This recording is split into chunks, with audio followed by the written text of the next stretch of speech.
It's a seemingly sweet portrait of a mother, father, and young son. But if you look closer, the boy's hands tell a different story.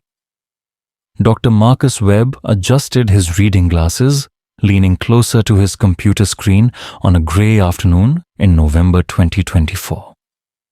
As a historian specializing in the history of the post-Civil War, South Marcus's job is to explore the past through old photographs. He's looked at thousands of images from the late 19th century, most of which tell familiar stories, wealthy families flaunting their finery, solemn grandparents standing still, frozen in early photographic technology. The photo came to him 3 days ago in a donation from the estate of Eleanor Whitmore, a 97-year-old Charleston resident who died recently, leaving behind decades of family documents and photos. Marcus was sorting through the collection when the image began to tug at him.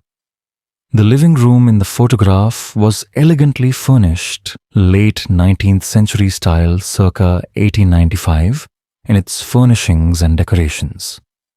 A white couple in their 40s sat in a formal setting, the husband leaning back in an ornately carved chair, the wife sitting elegantly beside him. Between them, a black boy, who looked to be about 10 years old, wore a neat suit with a crisp white collar. The back of the photograph, the ink faded, read Mr. and Mrs. Robert Whitmore with their son Thomas. Charleston, South Carolina, March 1895.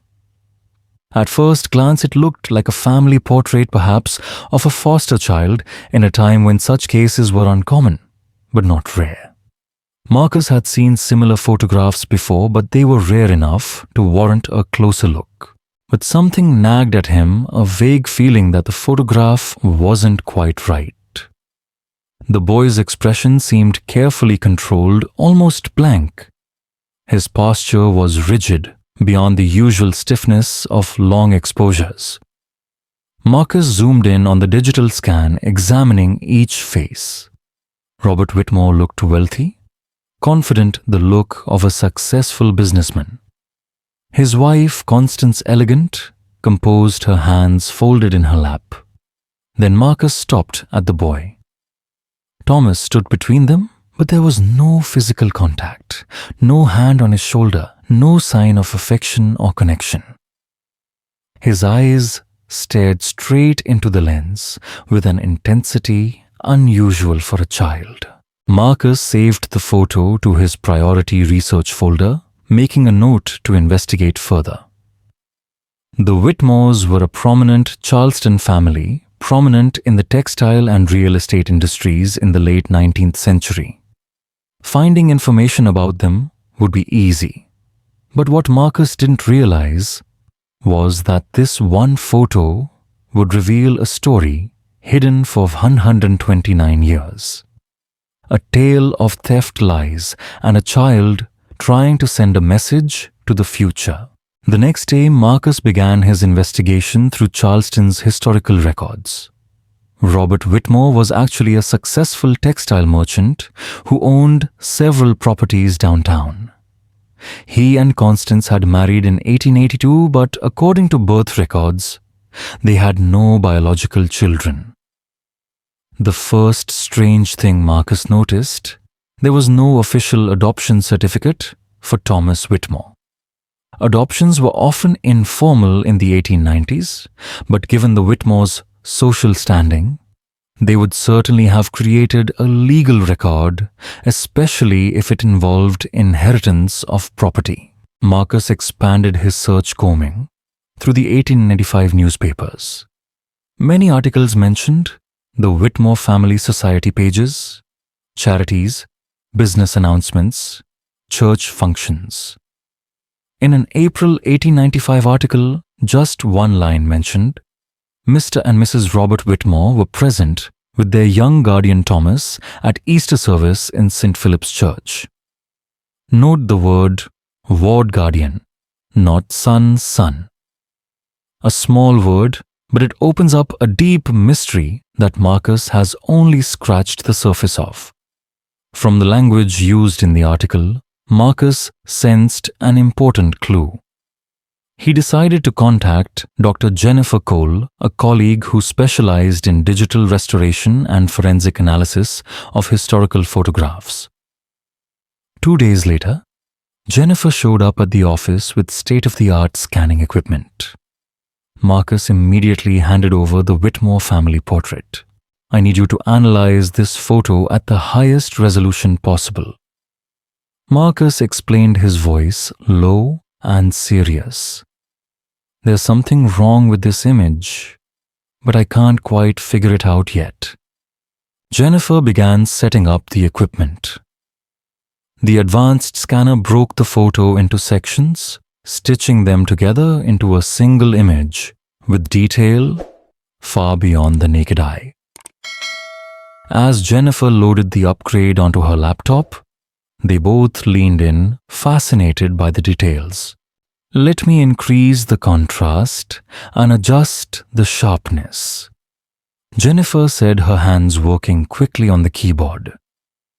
As the image sharpened, Marcus suddenly took a deep breath. "Jennifer, zoom in on his right hand," he said. The hand hidden near Thomas's side in the original photograph was barely visible.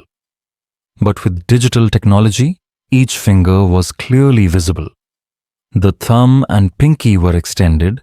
The 3 middle fingers were bent down, angled perfectly against his thigh. "This is not a natural resting position," Jennifer exclaimed. "It's a signal on purpose." Marcus's heart raced. "Can you zoom in? I need to see every detail of that hand." Over the next week, Marcus dove into the hand signals and gestures used in the late 19th century.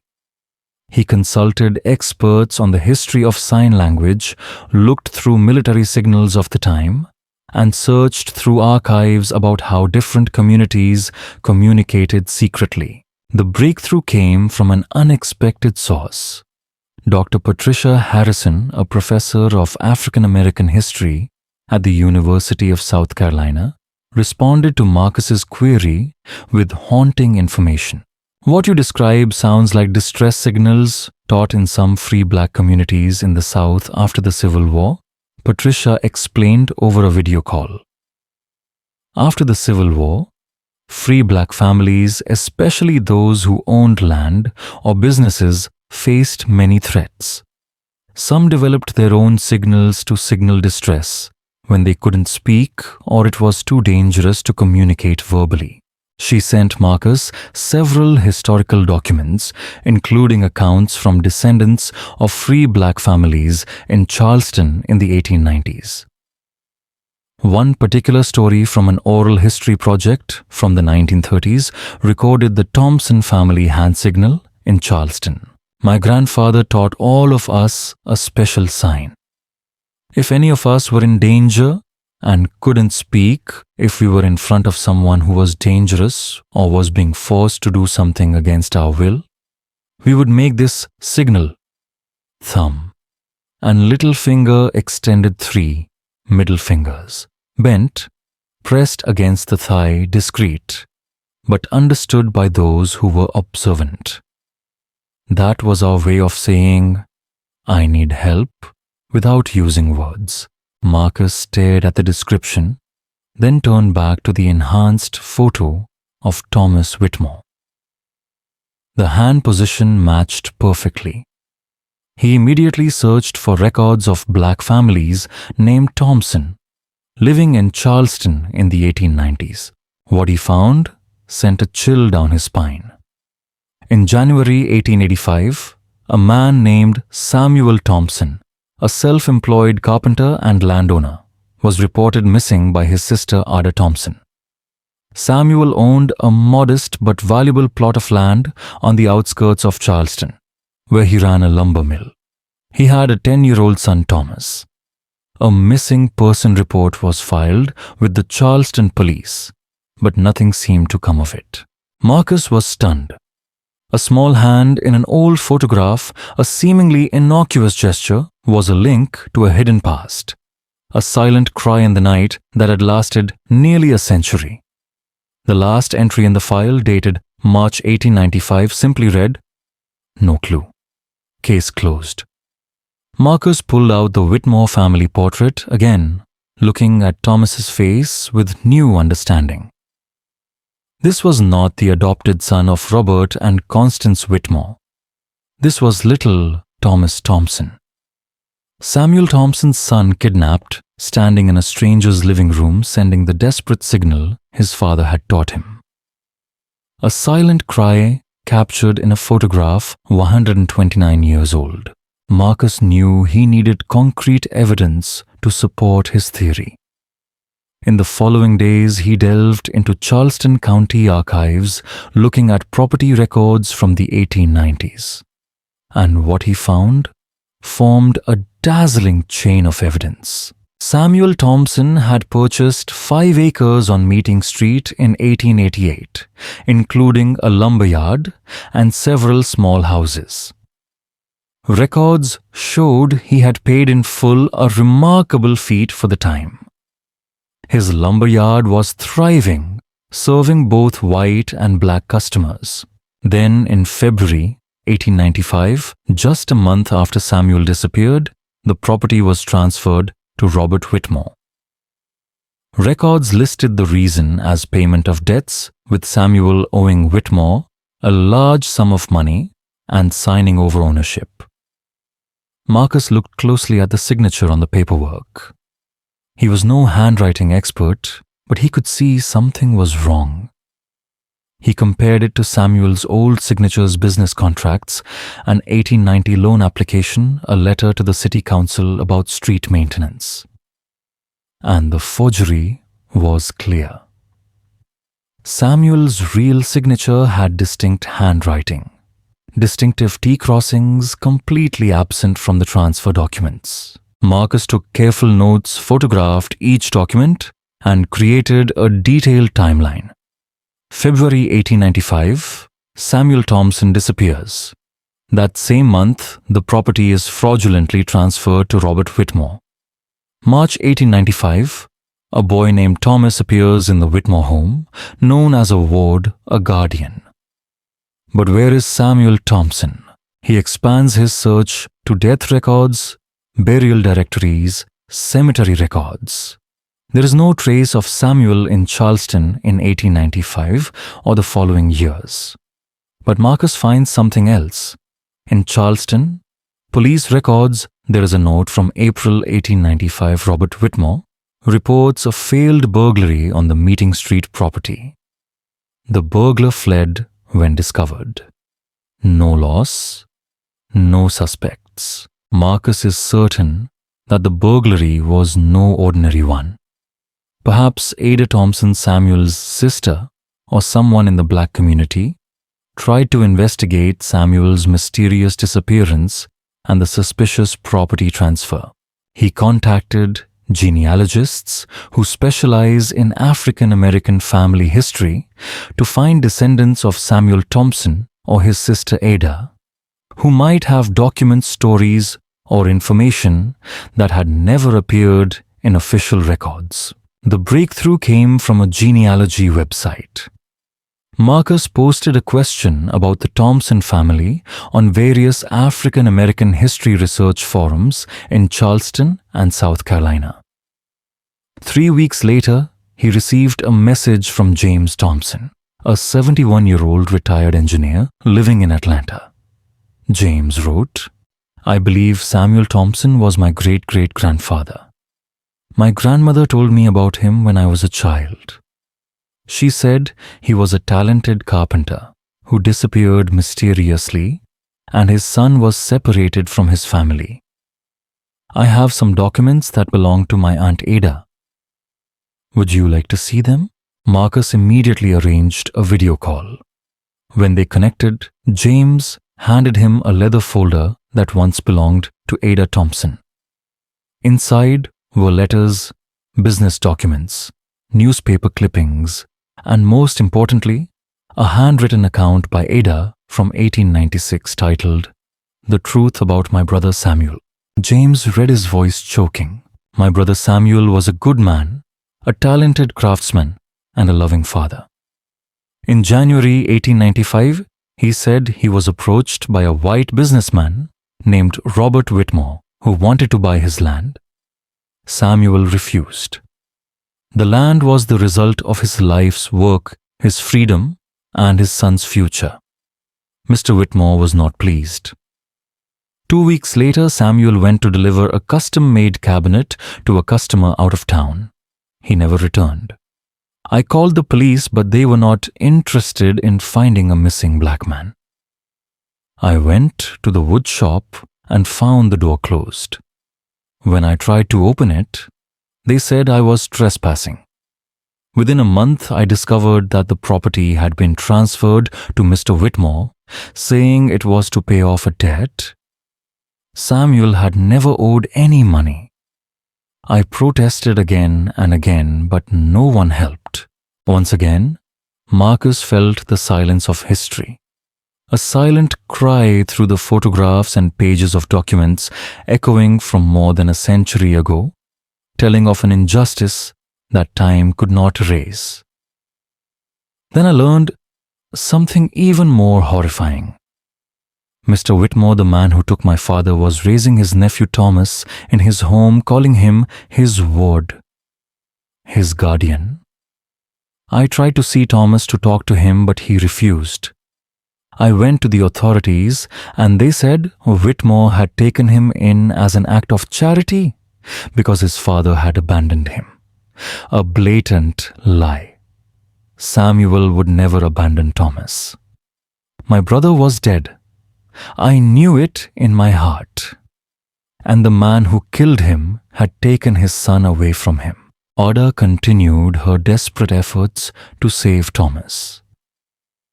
She tried to file a lawsuit, but there was no evidence of a crime, and as a single black woman, facing a wealthy white businessman, all efforts were in vain. She tried to reach Thomas at church, but Whitmore had moved on to another denomination. She even tried to speak directly to Constance Whitmore, pleading for sympathy from a woman, but was threatened with arrest for harassment. I write this because I fear the truth will die with me, Ada concluded. Thomas is living with his father's killer. He knows what happened. He is smart, loves his father deeply. I pray that someday someone will discover the truth and Thomas will find justice.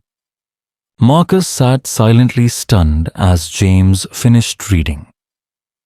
The photo suddenly felt heavier than ever. Thomas wasn't just making a distress call. He was doing it while being forced to stand next to the people who had ruined his life, pretending to be their son. There's more. James said softly, pulling out another document, a yellowed piece of paper with careful handwriting. This is a letter Ada received in 1897, 2 years after Samuel disappeared. It was delivered to her anonymously, left under her door one night. She kept it all her life. The letter read, "Dear Aunt Ada, I cannot write much or they will find out. I am under constant surveillance. They made me call them mother and father. They burned everything I had of my father, except one thing I hid. I remember the signal my father gave me. I used it when they made me sit for the photograph. I pray that someday someone will see and understand. I have not forgotten who I am. I have not forgotten what happened to my father. I know where they took him that night. When I am older and stronger, I will seek revenge. Do not try to save me. They are watching. Be careful. I will survive. Your nephew, Thomas." Marcus felt his eyes sting. Could he escape? What had happened to him? James nodded slowly. "That's where it gets complicated," he said. Then he pulled out another photo, a formal portrait from around 1910. A young black man in his mid-20s, dressed in a suit, stood with a quiet but determined look. So this is Thomas Thompson, taken in Chicago in 1910. According to family records, he left Charleston in 1902 when he was 17. He went north in the Great Migration, changed his last name to Thompson, and started a new life. He became a skilled carpenter and eventually owned his own construction company. Marcus asked, "Have you ever told me what happened to you?" James replied, "Not much. My grandmother said the pain was too deep." But he did tell his children and grandchildren. One thing, he knew exactly what happened to his father and where Robert Whitmore hid the evidence. But when Thomas was old enough and strong enough to seek justice, Robert Whitmore died in 1904, and Constance moved to Virginia. Thomas decided that building a good life and honoring his father's memory was more important than revenge. James paused, then added, "But Thomas left something behind. A sealed letter opened for his descendants when the time was right. My father opened it in 1995, the 100th anniversary of Samuel's disappearance. In it, Thomas wrote out exactly what happened the night his father died and where the evidence might still be." James sent Marcus a scan of the letter. Thomas wrote in 1958 when he was already an old man. Marcus read, both horrified and admiring, of the boy who had experienced tragedy and grown into a strong, principled man. "I am now 73 years old. I have lived a good life, raised a family, and succeeded through honest labor as my father taught me. But there are truths I must record before I leave this world. The truth about Charleston in 1895. My father, Samuel Thompson, was approached by Robert Whitmore in January of that year. He wanted to buy the land, but my father refused. The land was the result of my father's labor, representing the freedom and security of the family. Whitmore was angry and threatening, but my father remained steadfast. On January 24th, 1895, Whitmore came to the house in the evening. I was upstairs listening to the argument. I crept upstairs and listened. Mr. Whitmore said that if my father did not sell, he would take the land by any means. My father told him to leave the property. That same night, 2 men came to the house. I recognized one as an associate of Whitmore. They took my father away. My father told me to hide and be quiet. I hid in the closet my father had made with the secret compartment. Through the crack, I watched them take my father out. I heard him struggle, then be quiet. I stayed still until morning. When I came out of the closet, the house was empty. I ran to Aunt Ada, but before she could call the police, Whitmore showed up with a policeman. He said my father had sold the land and abandoned me. The headlines were splashed across the newspapers. 129-year-old case, solved by a child's secret signal and a photograph. A hidden hand gesture that finally brings justice to a forgotten victim. The Charleston Historical Society, where Marcus worked, held a public presentation of the findings. The gallery was packed with more than 300 people. Historians, community members, descendants of Charleston's free black families, and the press. Marcus stood before the crowd, an enlarged photo of Thomas projected onto a large screen. He walked everyone through the investigation, step by step, explaining how each clue led to the next. This photo was taken in March 1895, Marcus said, pointing to the image. To anyone at the time, it looked like a respectable white family with a black child being adopted. A seemingly normal act of charity in a time of rigid segregation. But Thomas Thompson, The 10-year-old boy in the photo was not adopted.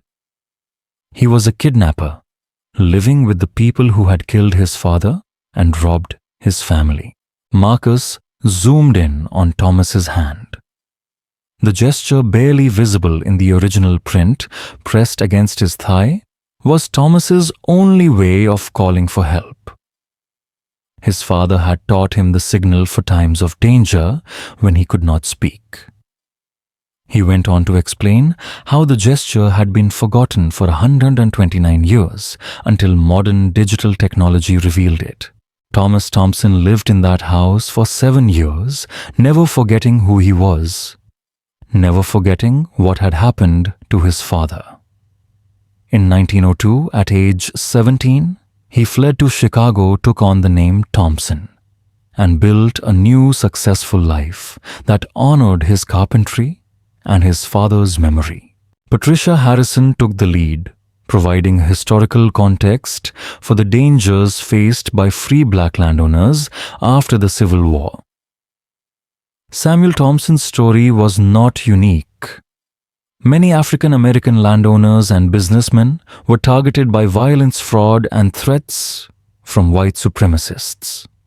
But what made this case special was that we had hard evidence, and Thomas's courage, delivered through a hand gesture, finally helped uncover the truth.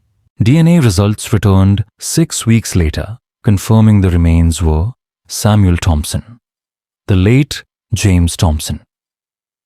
The Charleston Medical Examiner's Office officially declared the death a homicide, closing a case that had lain dormant and forgotten for more than a century. Samuel's remains were returned to his family for a dignified burial. On a bright January morning in 2025, exactly 130 years after his murder, Samuel was buried in Charleston's historic Black Community Cemetery.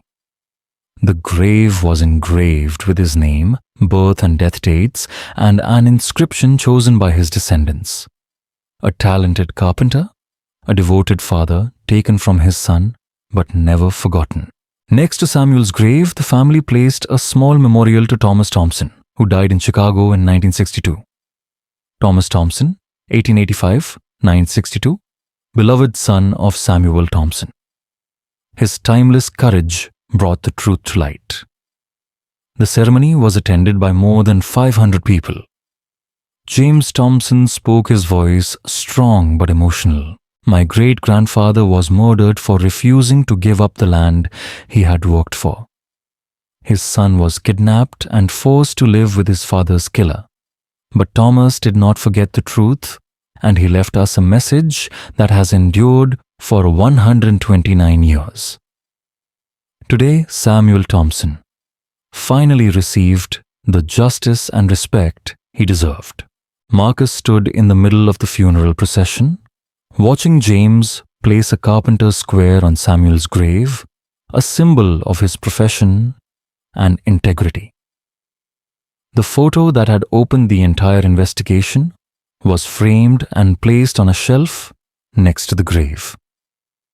In the enlarged image, Thomas's hand gesture is clear, a silent cry for help finally heard. The story did not end with the burial. The city of Charleston officially apologized for the police's failure to investigate Samuel in 1895. The park on the stolen land was renamed Thompson Memorial Park, with a plaque explaining the history and the injustice that had occurred. The land taken by Whitmore was symbolically returned through a community center on the park. The Thomas Thompson Center provided education and vocational training with a special emphasis on carpentry and engineering. Marcus's research was published in several academic journals and became an exhibition at the Charleston Historical Society titled Hidden Voices: How One Photograph Revealed a 129-year-old crime. The exhibition told not only Thompson's story, but also expanded on the violence and property theft targeting African American families after the Civil War. The photograph became the centerpiece, accompanied by a detailed explanation of Thomas's hand signals, the investigation, and the truth that eventually emerged. Thousands of visitors, many moved to tears by Thomas's courage and the quest for justice that spanned more than a century.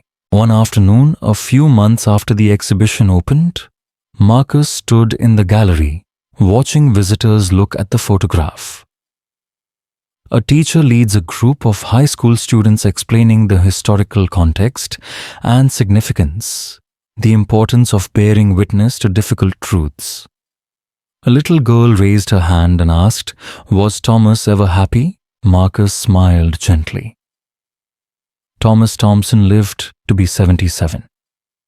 He married, had children, and built a successful career. He experienced terrible pain, but he did not let it destroy him. He honored his father's memory by living with integrity and ensuring that the truth would eventually come out. In his last letter, he wrote that he found peace in creating and working as his father had taught him, and that the truth would always emerge, even after generations of silence. The little girl nodded, looking back at the photo with new understanding. Visitors continued through the gallery, Marcus silently reflecting on the strange journey that began with a mundane note-taking task in a dusty archive. A photo forgotten for more than a century contained a message powerful enough to transcend time. Thomas's hand, placed carefully in his thigh on the signal his father had taught him, had been telling a story. For 129 years, a story of murder, robbery, and injustice, but also of resilience, courage, and the unbreakable bond between father and son. The signal had finally been seen. The truth had finally been told.